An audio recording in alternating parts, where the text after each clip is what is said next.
Welcome back to my channel!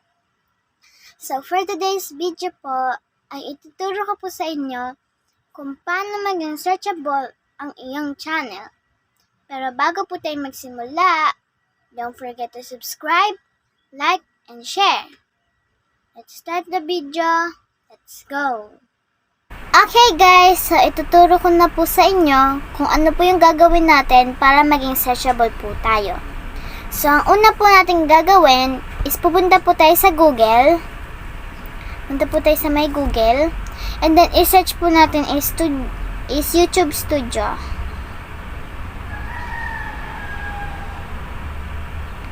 Kung pinindot nyo po yung YouTube Studio, at napunta po kayo directly dun sa may app, i-delete nyo po muna yung app para po hindi po tayo madirect dun. Dahil ang gagawin po natin is desktop site.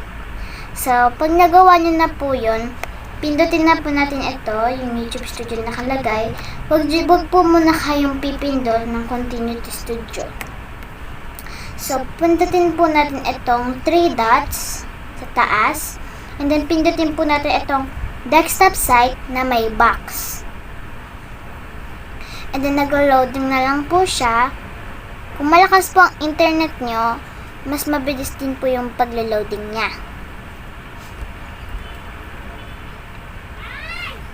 Ayan. And then, dito po is may makikita po kayo, andito po lahat ng inyong mga activities. Ito po yung mga activities ko sa may channel ko, sa may partner ni Sugar Candy Gaming. Ito po yung ninja ko, meaning is yung alt account ko po. Hindi ko po siya main channel. So, pipindutin na lang po natin ito.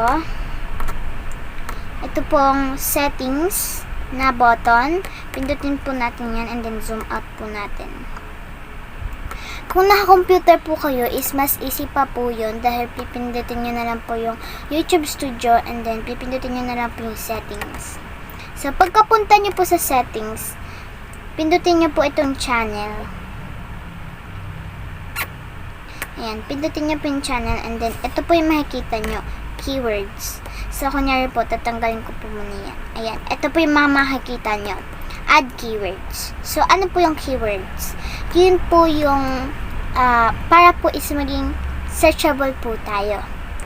So, meron pong 50% chance na pwede pong ma-search yung channel mo kung wala pong nakaharang na channel doon at onti lang po yung gumagamit ng name.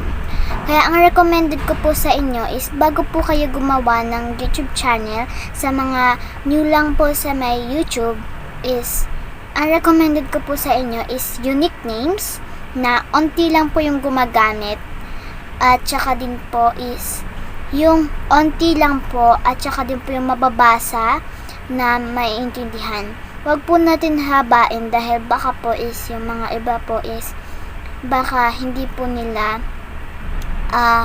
masyadong mabigkas dahil mahaba po tsaka din po baka hindi po nila ma-search. So, yun po yung recommended ko sa inyo na yung channel name niyo po is gawin niyo pong maikli. Pero kayo naman po yung bahala nun kung ano po yung nasa sa inyo. Pero yun lang po yung recommended ko sa inyo para po mas madali po yung inyong pagse-search dun sa inyong channel. Yan. So, eto na po. I-start na po natin yung paglalagay ng keywords natin. So, kunyari po is sugar. And then, pipindutin ko na lang po itong enter. Itong parang arrow sign. Yan. And then, may makikita po kayong X button. Kung gusto nyo po tanggalin yan, pindutin nyo na lang po yung X. Okay, so, katulad nga po na sinabi ko, may chance po kayo na makita po yung channel nyo o yung videos nyo. So, ano pa, Sugar Candy.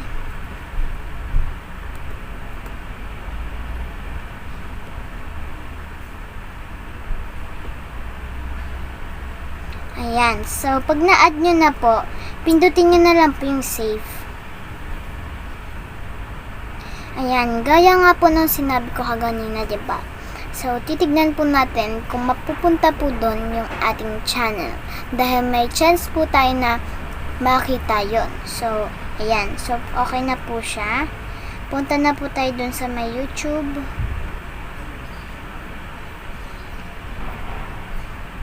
At i-search po natin yung mga sinearch natin. Ayan. So, pindutin po natin, kunyara po, sugar. Yan. So, wala po dito yung channel ko dahil ang dami po ditong nakaharang na marami po ditong nakaharang na videos. So, try naman natin yung sugar candy. Wala din po. May nakaharang din po. So, katulad nga po ng sinabi ko kaganina, lagyan natin tutorial. Wala din po. And another one is PH tutorial.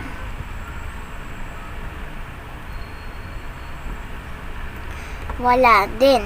So, that means na kinakailangan ko talaga po no, sa may ninja ko na mas maikli pong name. Kasi po, yung name ko po dun is partner ni Sugar Candy Gaming. Kasi po dati is gaming ako, pero ngayon po is vlog na ako. So, ayun po. Kailangan po talaga natin nung mas maikli at mas solid na name at unti lang po yung gumagamit. Unique po yung ibig sabihin nun. Unti lang po yung nagamit at saka din po unti lang po yung narinig ng ganon. And katulad po nyo sa akin is Sugar Candy Vlog. Pero kasi po dati is Sugar Candy Gaming po yung name ko. Kaya hindi po siya masyadong ma-search. Pero kung makikita nyo po dito, pag nilagay ko po Sugar Candy Gaming, lumalabas po yung aking mga dating videos nung yung name ko pa po is Sugar Candy Gaming. Ayan. So, sana po is may naintindihan po kayo dito sa video na to at sana po ay may natutunan din po kayo. Thank you for watching. Don't forget to subscribe, like, and share. Also, leave a comment. Thank you. Bye-bye!